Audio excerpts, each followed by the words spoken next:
Ayan, ito ba ang dahilan na Professor Manhid, sir, kaya ang malalaking 6 na business groups, ayan, kasama na ang Makati Business Club, Management Association of the Philippines, Financial Executive Institute of the Philippines, ayan, na sila ay sumusuporta pa rin sa ating ekonomiya, Professor, sir?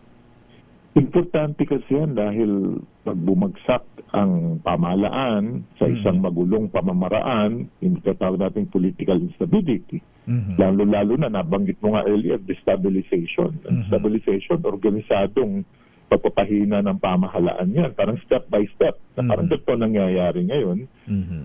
Kahit ilang tao lamang maingay sa social media, hindi maganda sa ekonomiya.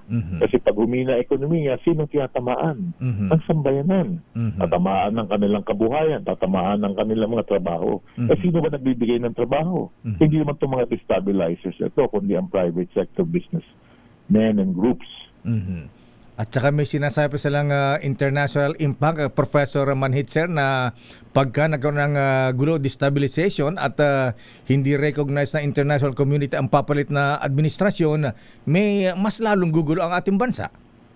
Totoo yan kasi ang malaking porsyento ng ating kabuhayan, overseas Filipino workers, galing sa ibang bansa ang kita nila. Isang malaki, business process outsourcing, yung mga call center. Kung biglang mag-pull out sila, walang trabaho, gutom.